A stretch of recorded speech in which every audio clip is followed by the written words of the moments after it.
Good morning. So this is my first talk for 2020, and I sincerely wish everyone for a most wonderful decade. Never mind a happy new year, because it's past that already. It's the 8th, but for a decade, because that's what we are in now, a new decade. And I was remembering when we gathered to welcome in the year 2000 for the new millennium, not sure if all our computers were going to work the next day. And actually, I had organized a great big group in the Catholic Hall, and then somebody had gone on my site and saw that I was a terror person and wanted to cancel it all. And we had a hall full of people coming. Needless to say, my back kind of went out that afternoon trying to figure out what we were doing.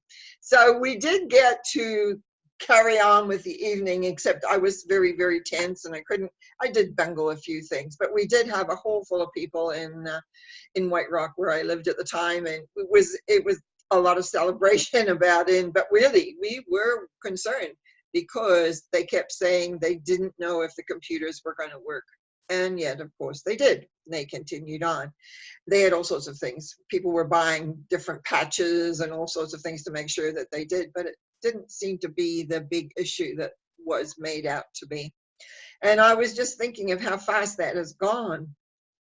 And it's 20 years later, well, of course, because it's 2020. And so we're all older and hopefully wiser. And as the saying goes, time waits for no man or woman. And it seems to be going faster, but maybe that's because I'm moving on in age. I'm not sure that it's going any faster for younger people, but it's something that we do find as we get a little older in our years, or as they used to say, longer in the tooth, that time speeds up. It goes quite fast, and the next thing we know, there it is. I do want to mention that 2020 is a number 4 year. Universally, it's a 4 year, which is a lot about grounding, and it's a lot about creating foundations. And of course, we've had a lot of other things in the last few days happen that doesn't seem to be very grounding. So it's very almost unsettling. But at the same point, we're going to remember this is about creating new foundations. And sometimes we don't necessarily like the new foundations that are being made, but their reality, and often we just have to wait to see how those foundations work, if they go deep and then they create a whole new structure or not. But that's what this year is about. And so a lot of us kind of said, okay, well, how is this going to outpicture? And mostly it usually works out, because 4 is always about consolidation. Now, I chose today's topic, which is how to connect with universal love. Basically due to a comment that the Pope made during his Christmas address. Now, although I'm not a Catholic or was raised a Catholic, I have been to St. Peter's Square during a Christmas address in 2007. And at the time, Pope Benedict, must say not one of my favorite popes, was speaking. It is definitely something to experience, these mega amounts of people. I was lucky. I had a place to sit down. I mean, we were there fairly early because we were staying, my girlfriend and I were staying not far from the square. And I just coming out of having my second knee surgery. So I didn't have a lot of walking things. So anyway, it was really great. I wanted to talk about what impressed me at that point, but not all the people, but where they had come from. And Pope Benedict addressed his Christmas wishes, blessing, or whatever, in every language that is visible on the planet. And that's the one thing that really, really impressed me, is how, and what there was, where whenever he said what he was saying, he did say it in English, but I can't remember what it was. He would say in his language, there would be a crowd of people yelling, and flags would be waving, and then he would go on to the next language and say again and again, all over the square where there's hundreds of people. And it was to me, it was memorial, because I had not seen that many people gather in that way. And also kind of the honoring of the position that the Pope has. Now, this Christmas, I didn't listen in. I didn't hear what the Pope said, except I have listened to some of it now because I wanted to really make sure I had the correct words that he actually said. During Pope Francis's address, he made a statement, and part of the statement is this: God does not love you just because you think and act the right way. He loves you plain and simple. His love is unconditional. Let me say that again. His love is unconditional. And he went on in that vein, actually. But what surprised me, and this is what tweaked my attention, was that he was criticized a lot by making this statement that God loves you basically unconditionally. Everyone, didn't matter who you was. And he does go on to say, because it doesn't have to be the right, there's the rules, which I run into often in people's work. When I'm working with people, they have rules that have been handed down, or they have accepted as that this is how it's supposed to be. But when you walk into love, when you connect with the universal love, there are no rules. You are just loved, plain and simple, as he said. And the thing that, again, was like everyone was, and I know because I was reading several things of the criticisms that were going on, but as a spiritual leader, the statement is only is really all he can say, because that's the truth. The truth is what we call God and what I would call universal love, the force of the universal love. There's many words. And for those of us who are connected to the universal love force, God, or whatever name you want to give to it, because there's many names out there, but this love force is totally unconditional. And that's what I think surprises us when we touch into it, or when we get it, because there's many ways of getting it. And it does not judge you for what you have done or haven't done. And again, that was something that those of us that were raised in any kind of a Christian in particular, but it looks to me like most religious backgrounds, there's a lot of judgment in there. You're supposed to do this or that or the other, and to claim this love. But when you touch into it, when you have it come inside, when you feel it, that's not the truth. You are just loved. Now, and I'm going to talk a little bit about why sometimes that becomes an issue. Now, when you first connect with this love force, it is absolutely wonderful. But because of our own programming, our guilt, our regret, our emotionality, it does not always last. First time, maybe an hour or a day or several days. And for some, the awareness just comes and never leaves. Unfortunately, that wasn't me. For me, my path to connect with the force of love was quite a long path. Now, I think I've explained this on another program that I did, but I'm going to talk about it again because different people watch different things. I was taking a course, and there was several of us taking a one weekend a month for 9 months. And one of our participants, I think about the third month in, had this experience where he felt that he was with Jesus and he was feeling all this love, but he was like up in the sky on a swing. Jesus was beside him or something, but he was telling us how he felt. And I remember crying on the way home because I wanted to feel that. And the next month, I had a similar experience, not the same. I didn't have Jesus there. I just had this energy there. And when it kind of came from above me down, and when I touched into it, I knew I had to bring it inside me. It wasn't enough to have it outside of me. I knew that it had to be inside of me. I knew that I had to feel that all through me, which I did. But unfortunately, it hit all of my unworthy, not good enough thoughts and feelings, because I had a lot of those within myself at that time. And so it did not hold. But I kept on striving to connect. Sometimes I would connect with it, this energy of love, and it would stay a while. But eventually I went back into my head and my old programming, and it drifted away. I separated from it. And that is the one thing that a lot of people don't realize. It's us. The energy is always there. It's in everything. Eventually you begin to realize it's in everything. And if we want to, and it's, we have to connect with it. We have to bring it in. It's not like it's not like it does it. It's not like it comes along and goes bang, bang, bang. But more about that in a moment. Anyway, so I went back into my head. It drifted away. And then came the day when it arrived on its own. In other words, I didn't go looking for it. I didn't meditate on it. I wasn't striving to find it. It was just there without my bidding. And I was in my dining room actually standing. I was like, what? What was this? And it came with more power than ever. And I just knew at that moment that it had landed in a whole different, effective way. All the years of wanting was over.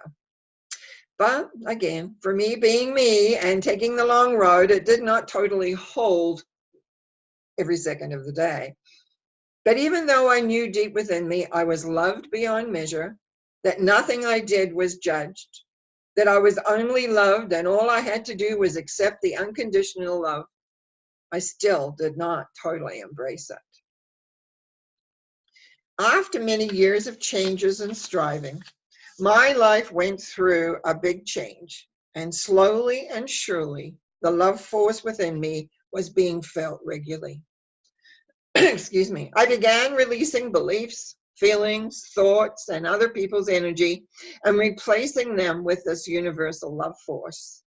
By connecting more and more deeply within myself, the love force was right there, and I could access it by my breath, or with my breath, I need to say. Then, excuse me, I just had a little bit of a cough the last few days, and I was hoping it would stay away while I was here.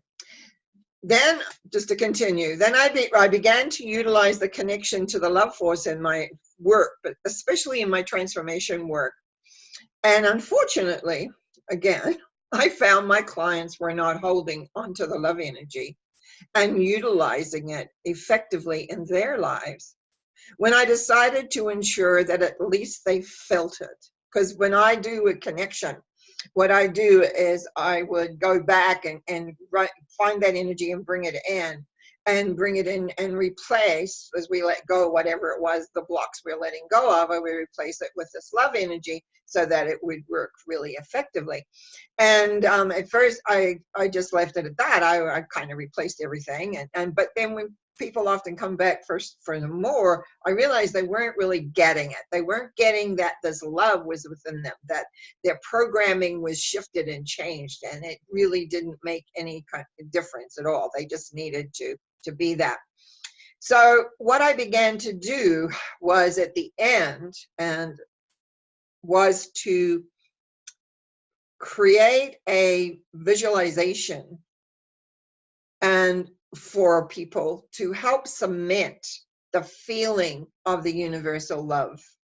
And so what I'm going to do is share that with you so that you have an opportunity of knowing how. There's one exercise that can put you in touch with it, because this energy is in everything. So I found that I work with this way, and this is, I'm going to ask, and then we can do this, but it's like, I want to talk a little bit about how I do this. First of all, I always ask them to pick their favorite color.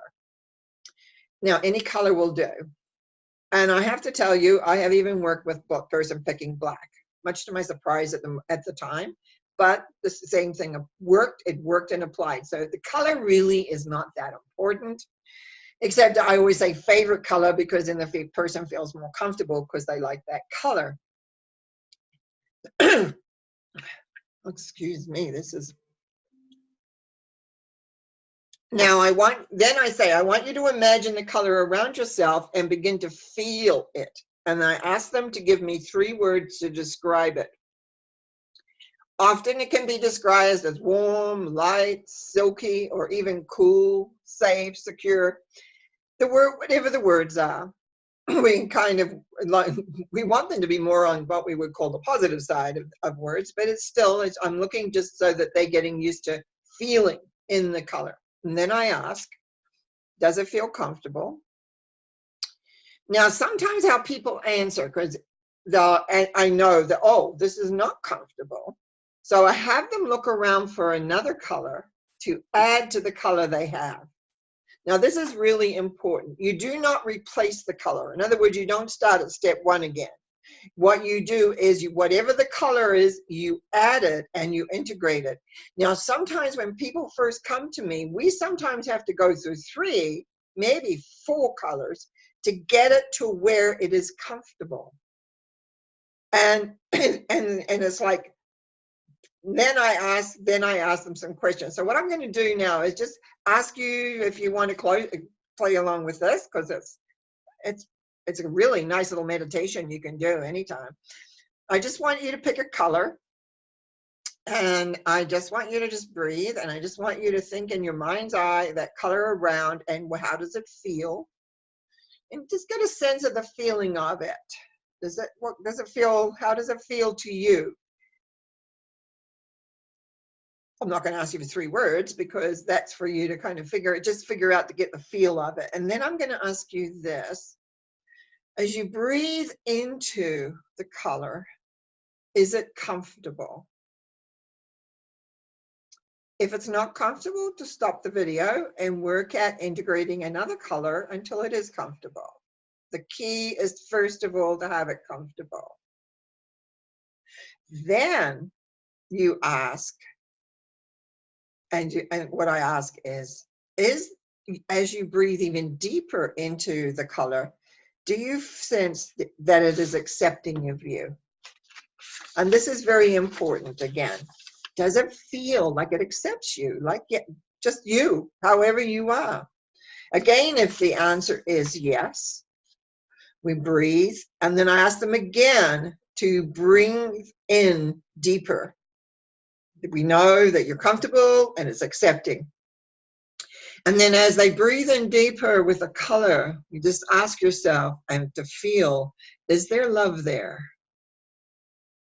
Now, usually by now, you will say yes, you can feel the love. Now, sometimes it's a little tenuous, but I want you just to breathe into it more, breathe the color inside, you breathe it in, the color into your body. Allow it to move into your body and slowly bring that color through you. Now, the color is the vehicle in which the love can come inside. And even though you're using the color to bring it in, you concentrate on the love, and you can bring it through your body. Now, I'm going to mention something here because you can do this, and you can do it fast, and you can do it easy. Once it becomes a habit, it's really easy to bring it in. But I want you to really also look at bringing this color up into your brain. Our mental activity often has the brain quite stressed. And if you bring this color of love and begin to allow it to just go into the brain, you'll just find it just breathes and it just relaxes incredibly. And I want you just to really feel that. Let your brain in particular have a break, just to feel that. I know the first time I did that, to me, it was magical, because it was like I could feel all this tension. Because I was kind of what I would call a mental, I lived a lot in my head thinking about this, that, and the other, trying to put things together. And then I would just allow it to move in. So it's very important to get this love in every part of you. And now what we want to do is we want to anchor that. We wanted to make sure our body is receiving it. And we want to make sure that every part of it. So you can also run your color through to make sure, is there any part of your body that it is missing or not missing? Like, in other words, is there a block? Some people have a block in their heart. Some people will have a block in other different areas. Some people they'll find, oh, I can get it to my throat, but it won't go any higher. And so you take the edge of the color and find what is the thought, or what is the energy that is actually blocking it there. because we are really all very porous, even though it doesn't look like it. So we want that energy also to come out through the pores of the skin into the aura. So we want to have and remove anything that's going to block this in any way, shape, or form anywhere. We want to make sure that that is really not anything, just a plane. And then when you've got that, you can breathe. Now, what I find for myself, if I find myself really getting off kilter or off center, just in my regular world, because I do spend a lot of my time thinking about things and I work with other people and I'm looking at where they're at and things. What I do is just take a breath and then I let my collar drop. I drop myself down into the bulk of my body, and that love is always there. So I can reconnect with that even when I get really upset, when I get really stressed, when I do all these things that normal people do, because that's what I am, just a regular person, is that I can just stop for a second, take a breath, and let it sink down. Now, if I'm really stressed, sometimes that won't last very long, but I know it's there, and I know it's real, and I know it will work for me. And so this is about practice. So that the universal love energy, whether you call it God, whether you call it whatever, is really absolutely there, that we can bring it in and begin to work on all the different aspects of our body as we release it and let it go. So when you breathe in it anytime, it really works really well. And you will learn, just as the Pope Francis said, God loves you unconditionally. So when you're judging yourself, when you're feeling down on yourself, when you're feeling stressed, when you're feeling upset, it's nice to have that inside, not something outside that you have to reach for, because you've already got it inside. And it's by having that inside and knowing that there is an essence of anything. Now, I do have some people that are on the air with me right now. So I'm just going to ask you, if anybody would like to ask me a little bit big question of that before I just totally finish this up, please unmute yourself and you can ask a question. That would be lovely for me to, because it's not a topic that a lot of people actually come out about and explain exactly. So anybody at all? No? No questions? Okay. So I'm going to talk about next week, because this is a short one. I knew that there wasn't a lot. Can't really go on and on because it is what it is. But next week's talk will be about understanding the clairvoyant system. The psychics people do, I have a different way of teaching psychic development. And the clairvoyant system is probably one I find that is really not understood very well. So I'm going to just talk about that.